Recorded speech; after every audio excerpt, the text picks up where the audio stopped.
Welcome, ladies and gentlemen. I appreciate you guys for tuning in with me. I am your host, Reggie, and this is the Lunch Break Podcast. We are continuing with our Falcons Camp Confidential series, where we're looking at the Falcons training camp and preseason games, going over what we see and going over who we think is going to make the roster. Make sure you like, follow, and subscribe Dive Team Media Network. We have a few things going on in terms of shows. We have the Splash Cast. We have the Lunch Break Podcast. We have Political Views with Eloy Emiker. We have a lot of things in store for you here at Dive Team Media Network over the next few months. So be on the lookout for that. And the only way that you can keep up with us is if you follow, like, subscribe, and tell a friend to tell a friend. We're on YouTube, Instagram, Facebook, anywhere you get your socials, as well as anywhere you get your podcasts. I have a lot of good things coming and works in the future. Now, what we're all here for. The Atlanta Falcons played the Tennessee Titans at home for preseason game number 2. If you've been following this series, we have talked about the Falcons, the roster makeup, who can make up the roster or who can make the roster, who could fall by the wayside, as well as those that are probably going to make the practice squad. A little overview of the Falcons offseason so far. We are in a kicking competition between Lenny Krieg, who is a German football player, and I mean soccer player, but he also kicks field goals, and he was in the UFL, if I'm not mistaken. Somebody fact check me for that, but I believe he was in the UFL.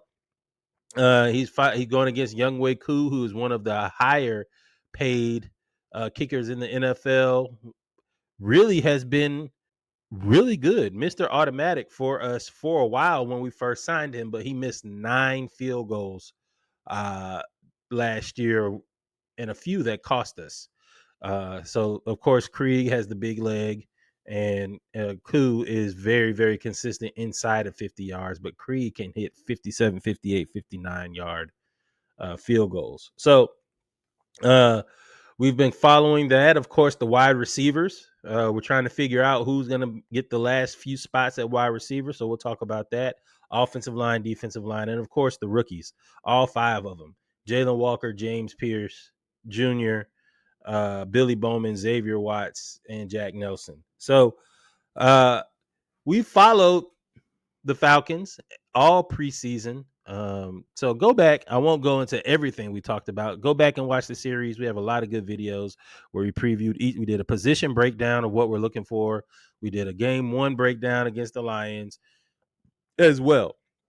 So let's get started, shall we? Quick game recap. We're going to do the quick game recap.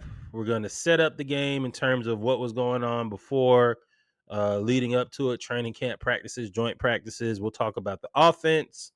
We'll talk about the defense. We'll talk about the special teams, stock watch, what players that are on the bubble, whose stock went up, stock went down. We're also going to get into the injuries. We had a couple injuries this game, and then we'll get ready for the Cowboys week 3, which is kind of like your final audition. So appreciate you guys for tuning in again. Like, follow, and subscribe. So again, game 2 of the preseason, Raheem Morris has been pretty consistent, saying we will not see Penix during the regular season. We may see Kirk in game 3, but we probably won't see Kirk for more than a drive. Won't see him for a quarter or a half if he plays in game 3 against Dallas. We really aren't seeing any second string either. One thing that I've noticed is that the Falcons, the ones that have made the roster, are not dressing out at all. And aside from like the rookies and the younger players, and the way that I see Raheem Morris is treating the younger players, and when I say younger players, I don't just mean rookies. I mean like our second year players. All of those guys are getting valuable time on the field in this scheme. Because remember, we have a new defensive coordinator as well. So I like the designated playing time he has for each individual player, right? Instead of a position group, he is playing different combinations of the defensive line, and he's also playing different combinations of the secondary and defense because we have so many young players. And it's really, to me, giving the young players every opportunity to earn that starting spot. The young players, and when I say young players, the rookies, the second-year players, and a couple third-year players are the ones that seem to be prioritized in the preseason in order to get reps. So I really like that philosophy, especially on defense. On offense, we have a little bit different. We're kind of set on offense. Uh, first string, second string, first string wide receiver, second string wide receiver, all the way down to the fourth wide receiver. Tight end is pretty much set. Running back, is set. So it's a little different on offense. We're really trying to fill in the blanks and gather our depth on offense for sure. So we'll talk about all those things as well. No starters, no second string, as I said. The Titans played all their young players. The Titans are kind of in a similar boat on offense. They have Cam Ward, of course. They have Eric Ayamainer, who is the wide receiver that had a career game for Stanford, out of Stanford, against Travis Hunter and the Colorado Buffaloes. So he is off to a good start as they have multiple backs. So they had a lot of young players that they were playing as well. It was a fun game to watch. Falcons lose 23-20 to the Titans. But again, I don't ever harp on the final score. I really harp on situations and how uh, our players performed in relative to the scheme that we were trying to implement and in terms of winning a job. So first half was rough. Falcons only scored 3 points, but in the second half, specifically the third quarter, the Falcons scored 17 straight. So it was a tale of two halves.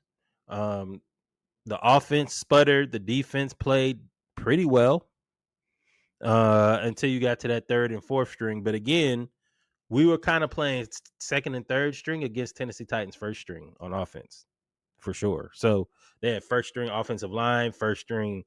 The only wide receiver that I didn't see out there was Calvin Ridley.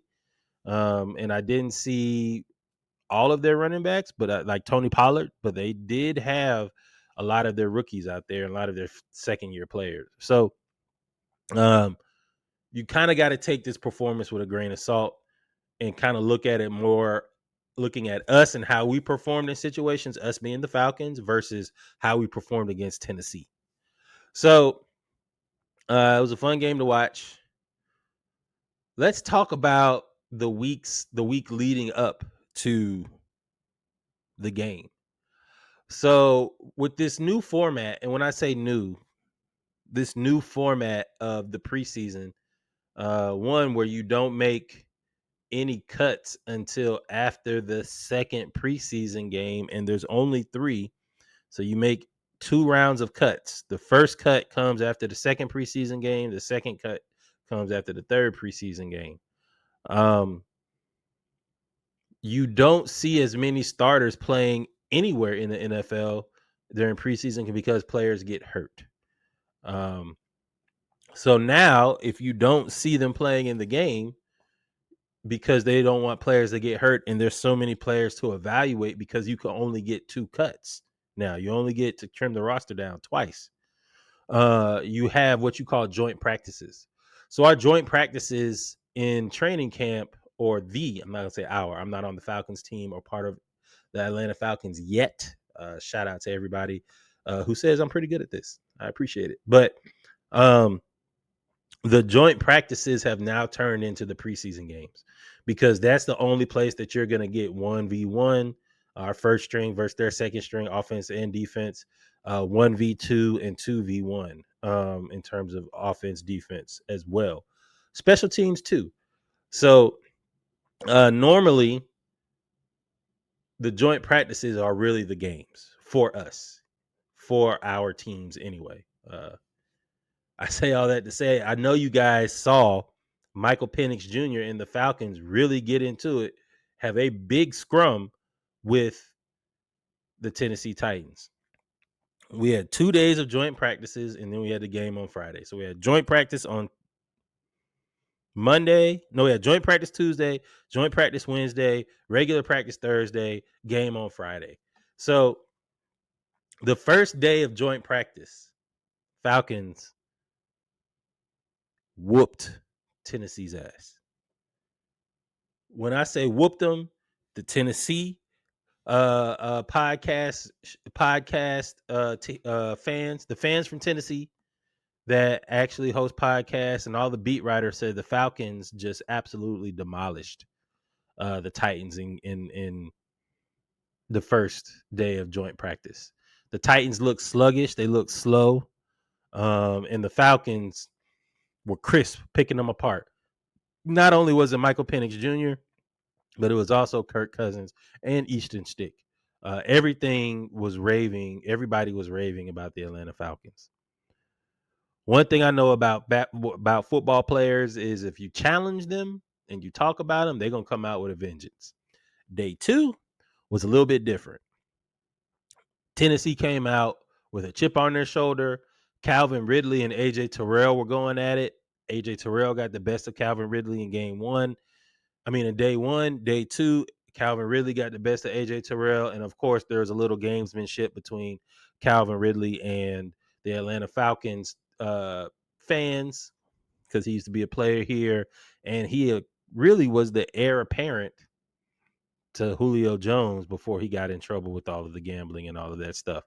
So Tennessee came out with a fire in their belly in day 2, and they were talking a little bit of noise. They were chirping against the Falcons, and their defensive line was playing really well, giving our offensive line a hard time. And their defense, which is kind of stacked, their defense actually is really stacked, played well, and their offense played well too. Cam Ward looked way better day 2 than he did day 1. But I will say, after that scuffle between Penix, where he hit Ray McCloud for a deep pass and then started talking back to Tennessee, and everything ensued there, the Falcons woke up a little bit. From all reports that I've seen, right after that scrum, Falcons ran off like 4 or 5 touchdowns. I want to say 4 or 5. 4 or 5 positive possessions, getting deep into Tennessee territory, red zone, in 11-on-11. And the intensity ratcheted up for real. If y'all remember, there was a callback to the last episode where I said the Falcons' offensive line needs somebody that's got an edge to him, that's kind of nasty, like mean. We don't really look at Chris Lindstrom or Jake Matthews or Ryan Newsel as like mean, burly, nasty guys. Those are more of their technicians. They get what they're supposed to do, and they do it to the best of their abilities, and they're very reliable. But they're not going to go out there and start a fight. Enter Bergeron. Bergeron is a rabble rouser. He is a guy that is going to, if he sees weakness, he is going to press that point over and over and over again. Bergeron and Tennessee's defense got into scuffles a lot, especially after the whole fight or melee. And then the other person who I said was on the bubble, not on the bubble, but tradable, Caleb McGarry. Apparently, he's been stepping it up as well in terms of being a man on a mission, and he's taking it very seriously. I think he shaved his head. He's been mixed up with not only James Pearce Jr. but other players as well. So Michael Penix seems to have lit a fire under our team during those practices, and I will say everybody rallied around him, and it kind of shows off that he is a pretty good leader. So I am excited for what we have going on going into the season. And now it is Tennessee. We don't expect Tennessee to really be, well, or do we?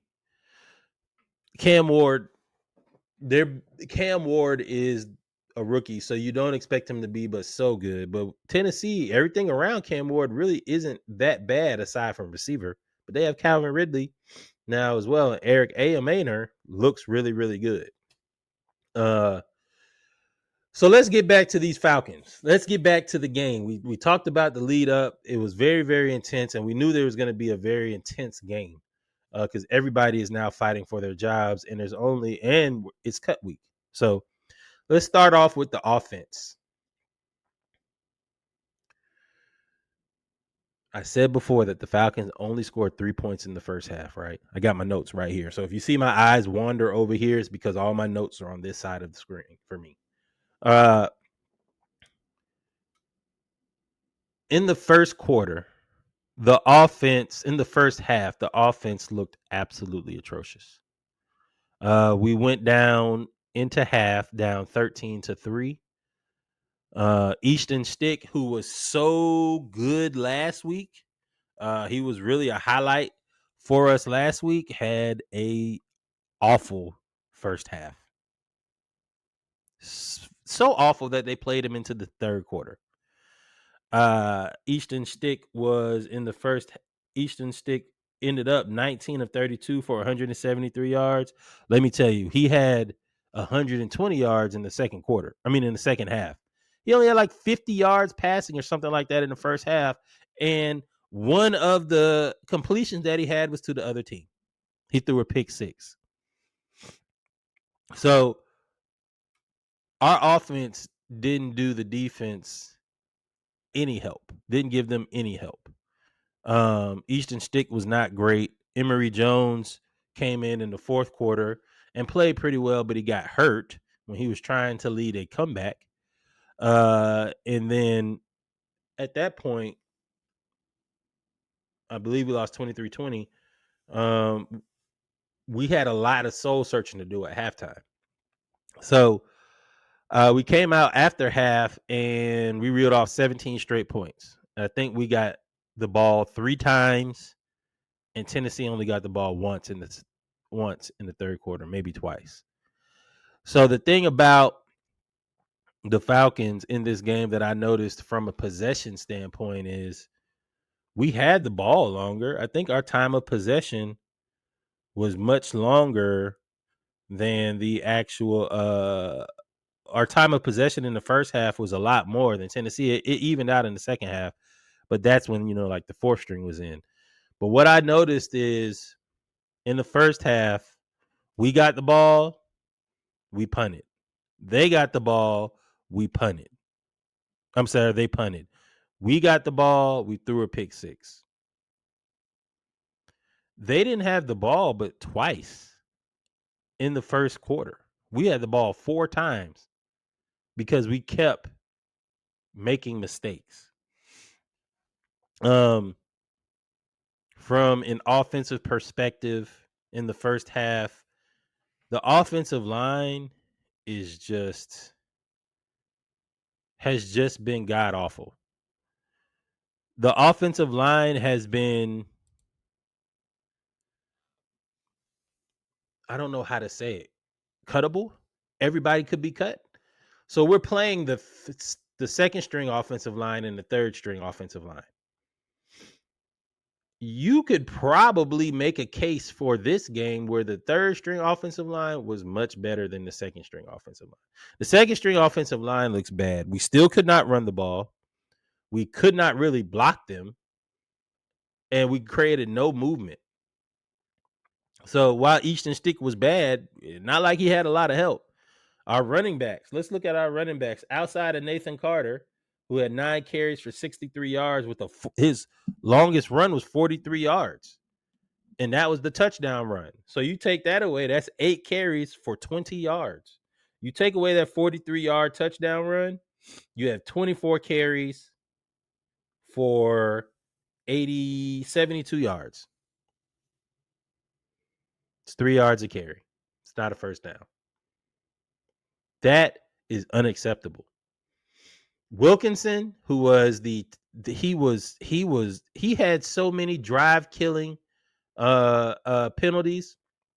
It was frustrating to watch. Who else on offense? The whole offensive line. Jack Nelson, he is still getting used to playing against this level of competition. He played pretty much the whole game. I want to say all the way into the third quarter. But he wasn't bad. He just had a costly holding penalty. But Wilkinson was so bad that you couldn't even look at any other offensive line of other offensive linemen for real because he was so bad. Um, Nate Carter showed off in that running back 3 battle with that 43-yard run up the middle. He made a player miss who tried to fill the gap. He made a player miss and was off to the races. Showed off his 4.3, 4.4 speed. It was pretty good. Other than that, the other leading rushers were Easton Stick and Dylan Drummond.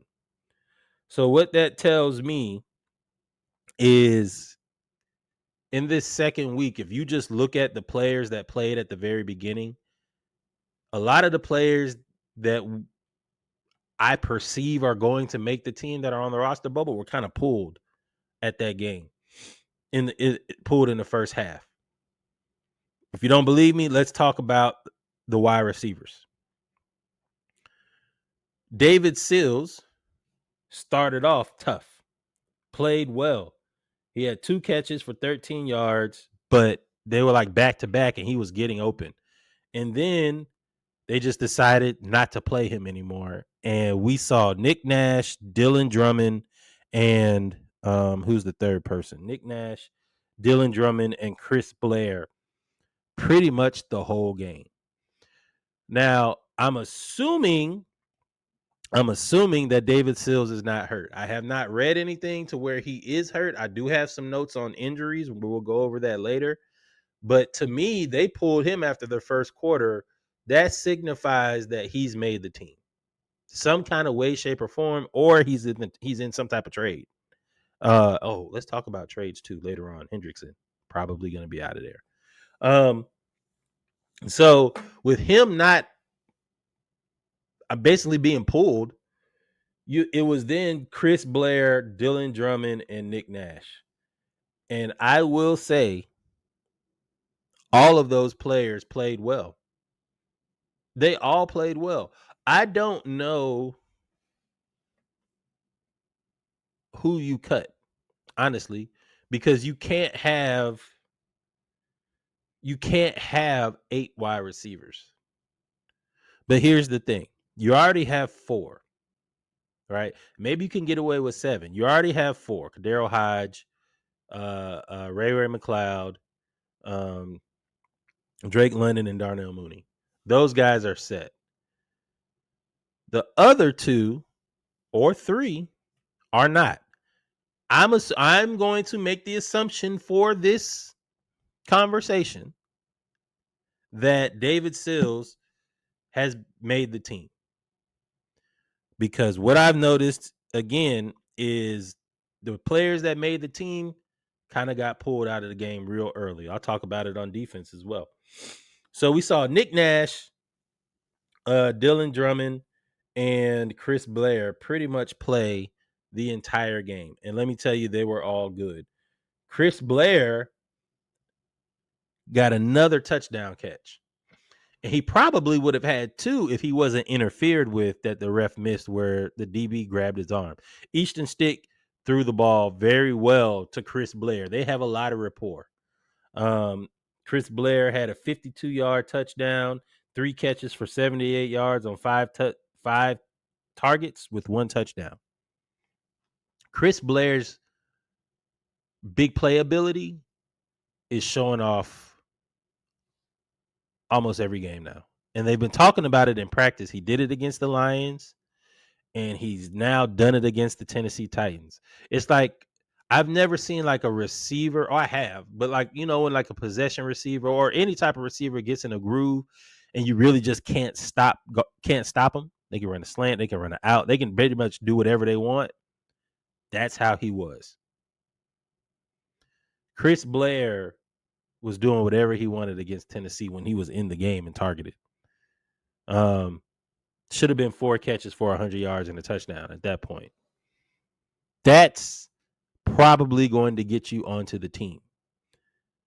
Dylan Drummond, 4 catches, 22 yards on 7 targets. Longest catch was 11 yards, but he also had a rush for 12 yards as well, showing off his speed and versatility.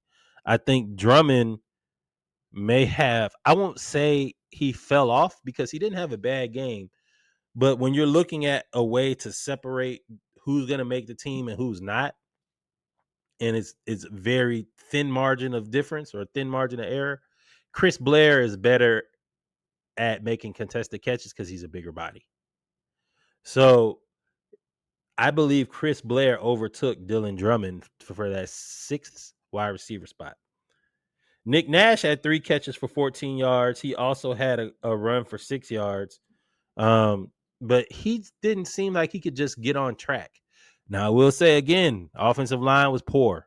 Easton Stick in the first half was poor. I did notice that they moved Nick Nash all over the place. This goes back to scheme because I don't know if we're going to do this for real in the regular season. But Zach Taylor did move Drake London around a lot. He did move Darnell Mooney around a lot. So the way that they had Nick Nash, they had him at the bottom of the screen at the Z, they had him at the X, and then they had him in the slot, and they had him moving all around. And I can see Drake London, if he's not at the X, being moved all around depending on formations. Speaking of formations on offense, I forgot to say this about Zach Taylor. A lot more motion this week. A lot more motion for Dylan Drummond. A lot more motion for Nick Nash. And a lot more motion for David Sills at the time. I like that. We did a lot of sweeps and speed options to the right with Dylan Drummond. So we're trying to utilize different looks to get people onto the field and get speed onto the field and out leverage the defense. So that's something I did notice. If I had to say anything right now, I do not know who is going to be the 6th wide receiver. I would vote after these 2 games that it would be Chris Blair. A name that you don't hear is DJ Chark. DJ Chark got in the game, got 1 target. He made the catch. Or 2 targets. He made 1 catch. But unless you're going to move James Agnew to specifically special teams and he can't do anything else, with Casey Washington laying claim to the backup of Darnell Mooney, I believe DJ Chark is going to be out of there. Jamal Agnew might be out of there.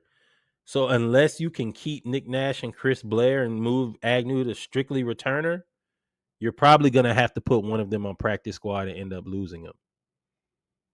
I hope we keep them all, though. I'm not going to lie to you. I like David Sills as well. I hope we keep them all. So they were good. Again, the running backs struggled. Running backs struggled like they all. I'm not going to say like they always do, but the offensive line is so bad. Nathan Carter had a great game, though. He had that 43-yard touchdown run, and he was really physical. Even though he wasn't getting a lot of yards, he was really, really physical, which is what you needed.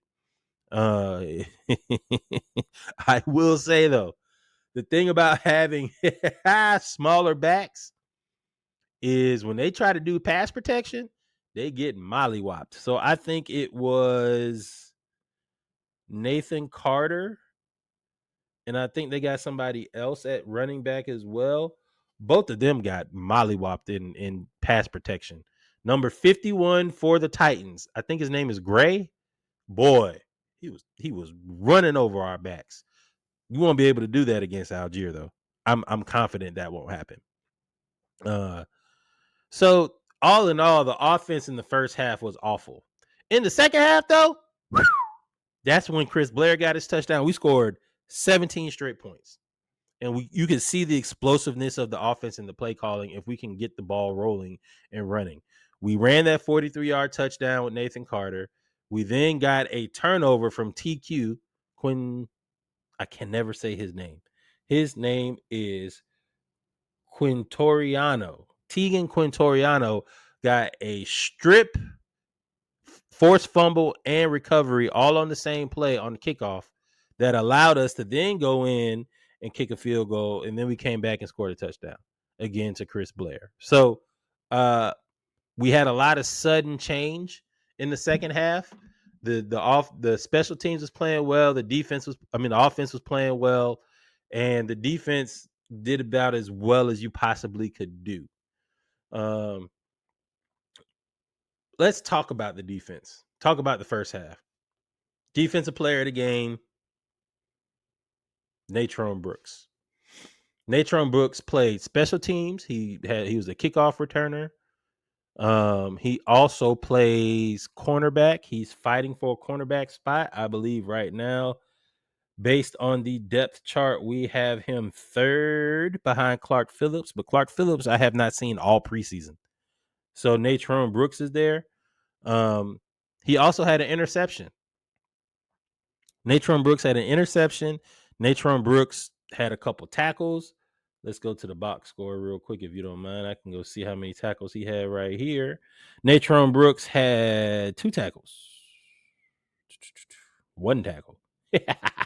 Sorry. Natrone Brooks had 1 tackle, but he was just not a game changer, but he was a playmaker. He was just everywhere on the field. He was always there. He had a couple pass breakups. He was just everywhere. So Natrone Brooks played well. Arnold Ebiketie continues to show that he is the forgotten man and he can get to the quarterback. But this game, from a defensive line perspective, was all about James Pearce Jr. The speed off the edge is scary. He can get around you, and now he's so fast off the edge that he can add in like a stutter step or a feint and then hit you with the second move, and he's almost unstoppable. I will say Jalen Walker didn't play. Seems to have injured his groin a little bit. They're treating it like the hamstring. He was upset that he couldn't play, but I get it.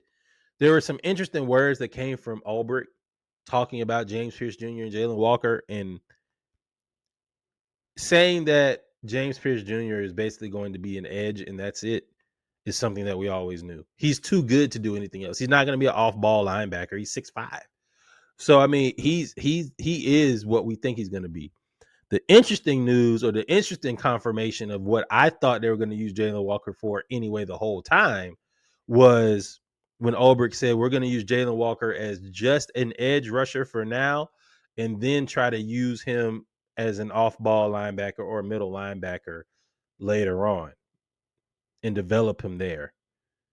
That reminds me of Caden Ellis. Caden Ellis came in the exact same way. So the thing with Jalen Walker is he has somebody to study in Caden Ellis and play. So he didn't get any tick, but James Pearce Jr., Brandon Dorless, our defensive line, that attacking defensive line was great.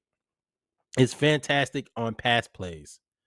On running plays, it's tough. Tennessee had 118 yards rushing on 32 attempts, which is 3.7 yards per attempt. And it is a bruising style of offense, but it's effective. Our defensive line, again, we're not really playing any true nose tackles right now except for Fox. And Fox had a pretty good game too. But we're going to have to get strong up the middle in order to stop the run. Otherwise, teams are just going to run down our throat. So, there were some struggles on defense. Again, some struggles. D. Alford played really well. This might have been D. Alford's best game, to be honest.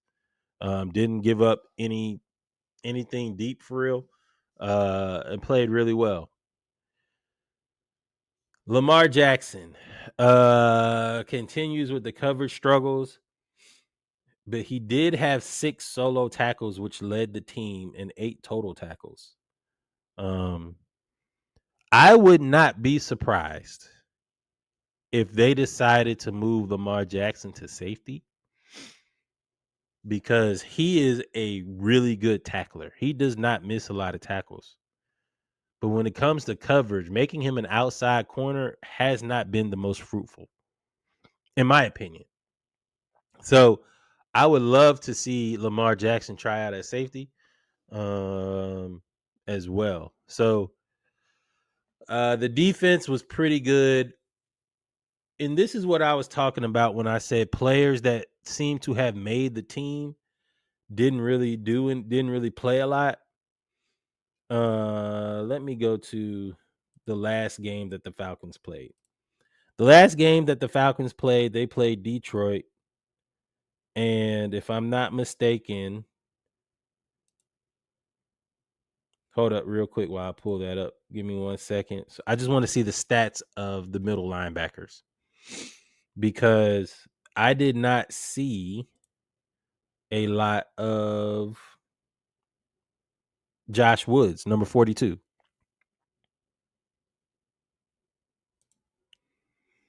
So I didn't see a lot of Josh Woods, number 42, this game against Tennessee, but he was there, he was playing, but he just didn't get a lot of chance to make a lot of plays. And then they ended up pulling him anyway for Caleb Johnson, who Caleb Johnson is a linebacker, number 53. If you go back and look at the tape of this game, he looks like Nate Landman with a tan. Number 53, they look exactly alike and they play alike. He's more of a box linebacker inside the 15 yards. Coverage really isn't great for him, but he knows how to he has a tackle for loss. He knows how to shoot the gap very, very well. Something else I noticed on defense. They really are using Ronnie Harrison as they're using Ronnie Harrison as like a safety linebacker guy who's supposed to guard tight ends and who's supposed to guard backs out of the backfield. He played pretty well. The defense played pretty well. They allowed one touchdown at the end of the second quarter and one touchdown at the end of the third. I attribute the touchdown at the end of the second quarter to coaching. I said from the beginning, this coaching staff is the same staff that was under Dan Quinn, right? I think it's 2 or 3 of the same coaches. Raheem Morris, Jeff Ulbrich, and another assistant. The thing about the Falcons, when they get a lead, please no 28-3 jokes, but they all apply, is we tend to play prevent. And we just sit back and we just watch teams go down the field hoping that the clock will run out. I'm sick and tired of that mantra. I don't know if they did it because it's just preseason, but I don't believe in when they say that we will play a different, more aggressive style of play when it comes to the end of the first half and end of the game, because they haven't shown me that they'll do it. Prevent allowed Tennessee Titans to go down the field and score to take a 13-3 lead. It was going to be 6-3, where the defense had not allowed a touchdown, hadn't allowed any progress at all. Again, Easton Stick threw the pick 6. But once you play prevent and you just sit in zone, they went right down the field, and then they threw the ball to rookie Will Helm out of Texas, who's 6'6", is a great throw by Brandon Allen. Great throw. And then they also ran the ball with Mims in there for a touchdown as well. So I just hate that the Falcons do prevent. They did it in the second half. And then in the third quarter,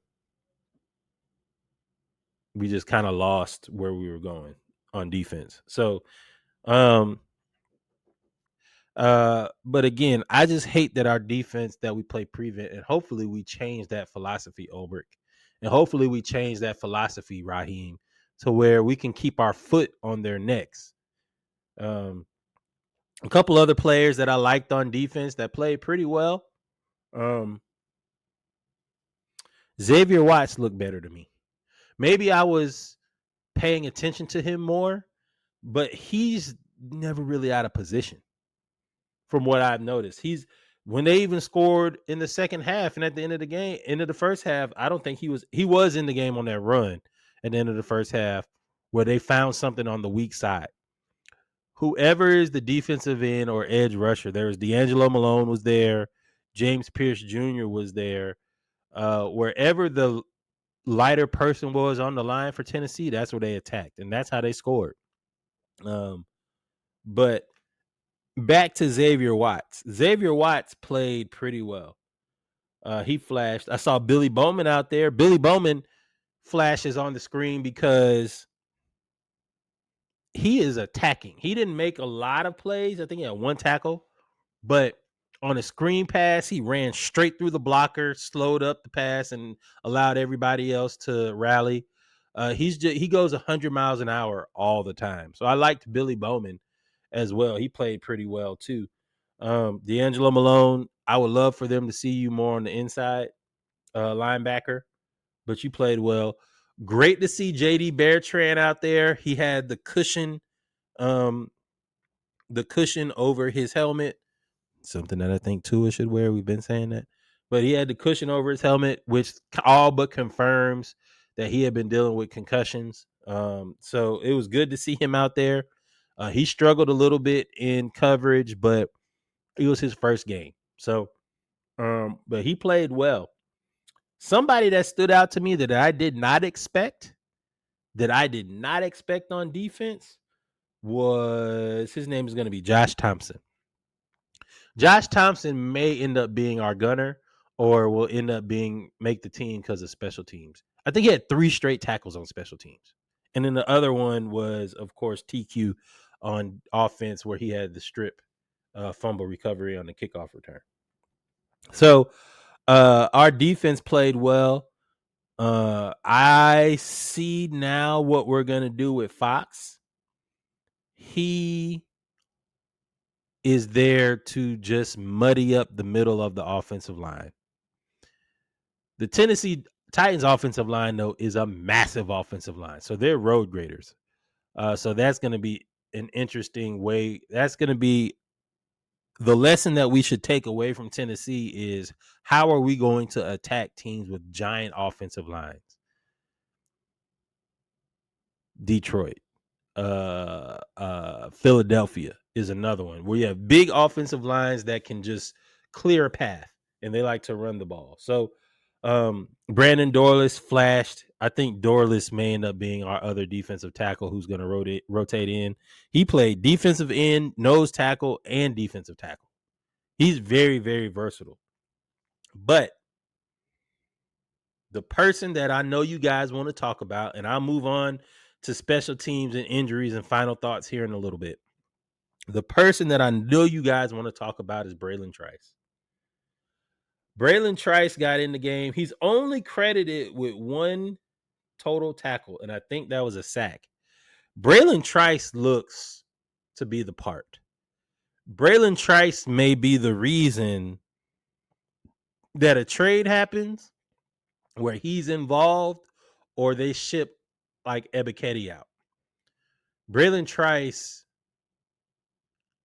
watching him play, he didn't make all the plays, but he was involved every time he was on the field.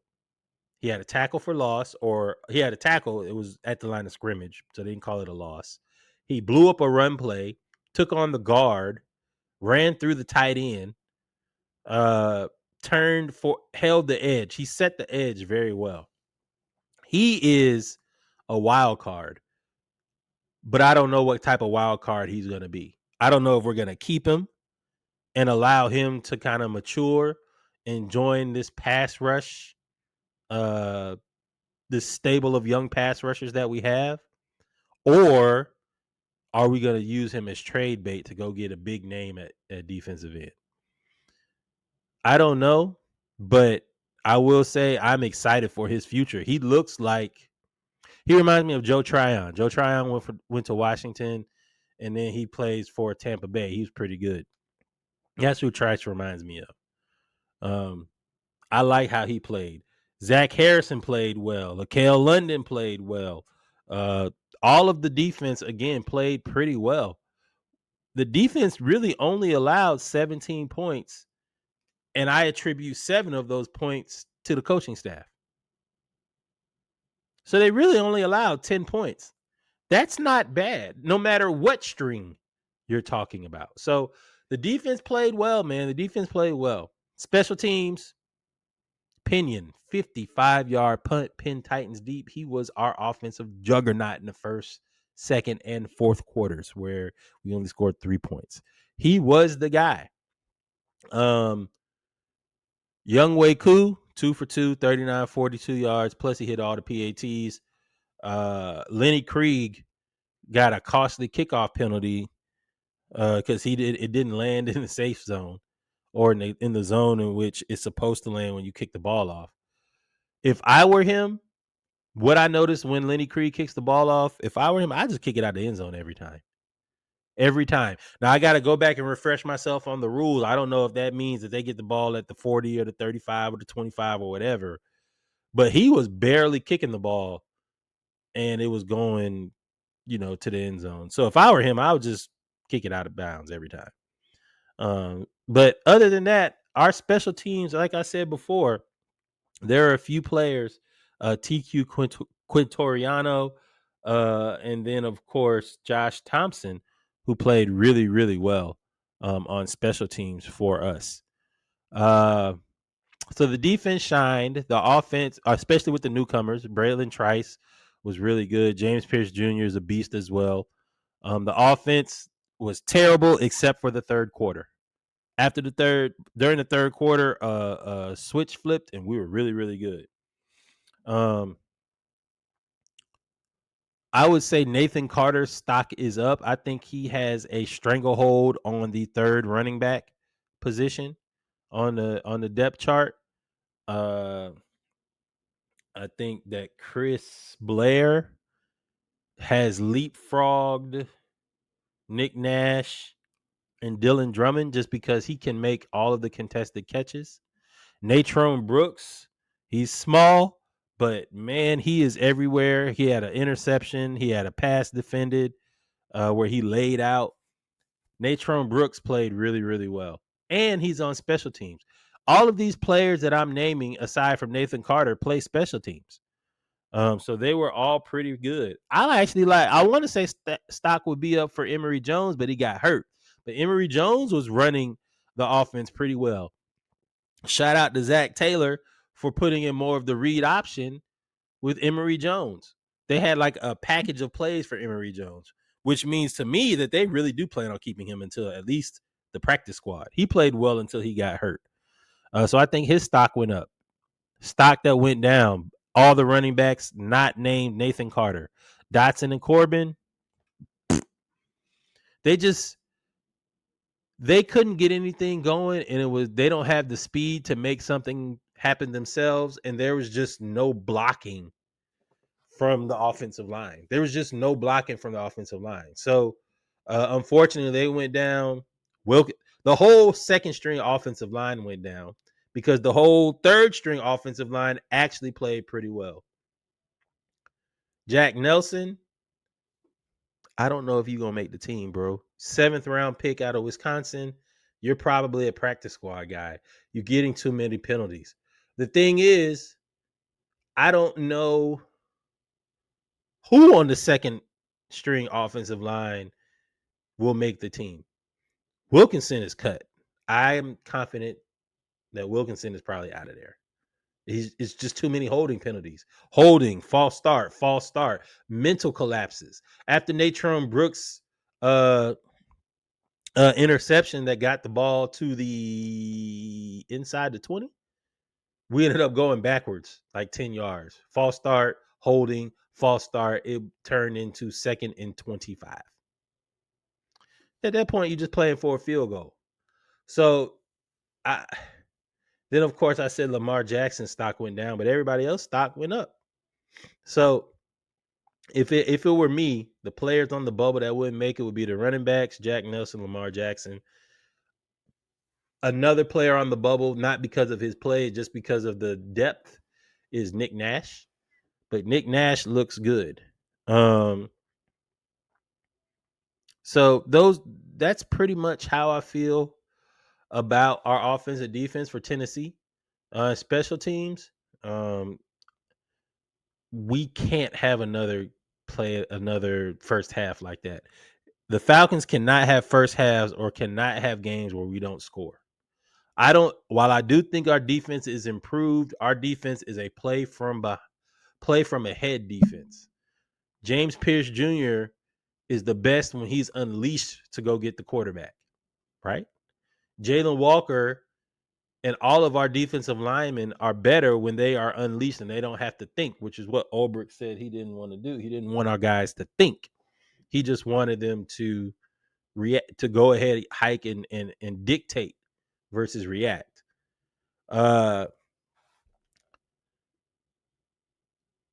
go to injuries while I try to regain my thought. Let's go to injuries real fast. Emory Jones, concussion, bad concussion, woozy. He had a little bit of rigor mortis set in his hands. He couldn't move his hands. He got up and walked off the field, but he may not play next week. Jalen Walker didn't play because of groin, and Henry Black, the safety, he got hurt, but then he ended up coming back in the game. So we avoided any real major injuries other than Emory Jones, but any major injuries to any defensive players. So that has been a blessing over the last 2 weeks for sure.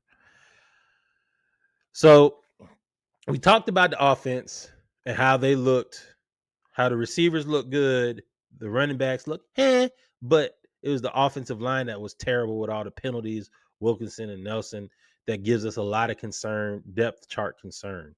I don't know. We have to go get somebody at offensive line. I didn't see a lot of CJ Henderson. CJ Henderson is the guy that we signed during the week, drafted out of the University of Florida. I think he went to Carolina and Jacksonville. So we signed him. But what's interesting is the Falcons are linked to Rasul Douglas, who played really well for the Packers and then signed a contract with the Bills and had a rough year. The fact that we're linked to other cornerbacks tells me that, again, this second cornerback is not settled. I still want to kick the tires on Asante Samuel Jr. I say that every week, and y'all kill me for it every week. But the point of the fact of the point that I'm trying to make is not that I think Asante Samuel Jr. is going to be the end all be all. It's just the fact that I think that we need to upgrade the CB2. But we'll see. We'll see. Hey, first round of cuts. I believe roster cut down is August 26th. That's the final cut, right? Because we play Dallas this week, starting on the 24th would be Sunday, so the 22nd. Yeah, so final cuts are on the 26th. So this is the final audition that we have against Dallas. I don't expect anybody to play for Dallas. Dallas is battling their own injury. So this is a chance for you, the guys on the bubble, to make a final impression. Nathan Carter, if you go for another long run, if you play, you've made the team. I will definitely be tuned into this game because I want to see who plays.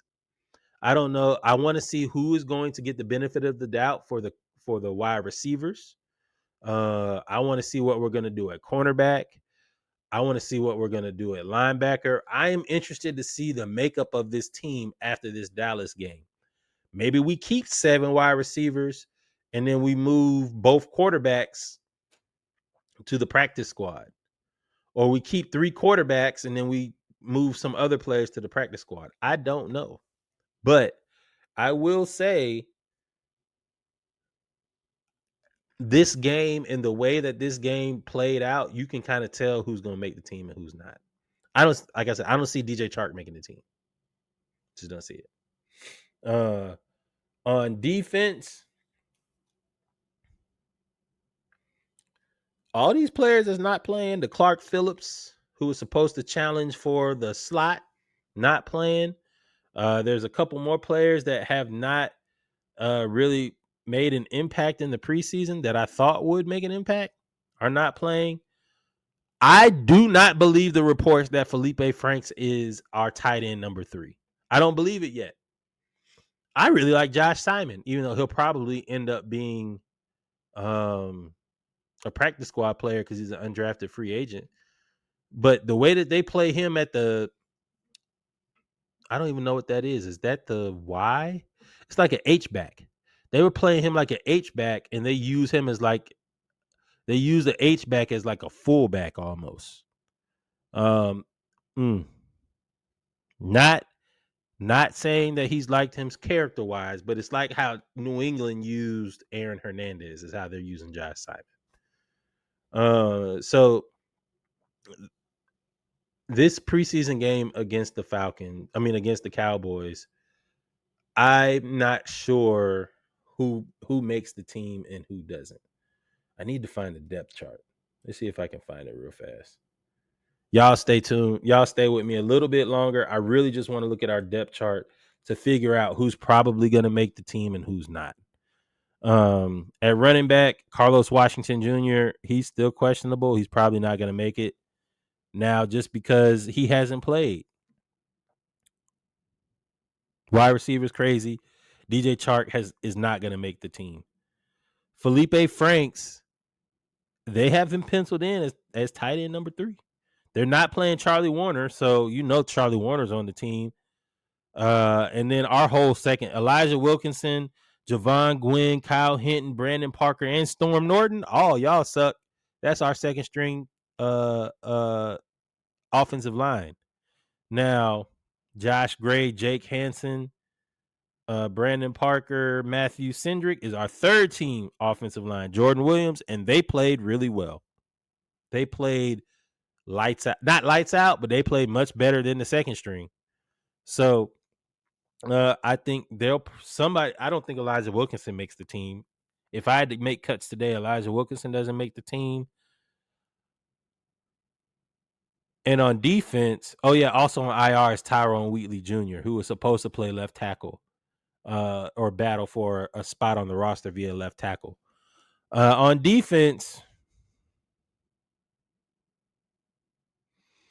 Nick Cubits out of there. D'Angelo Malone, you have to beat out Caleb Johnson.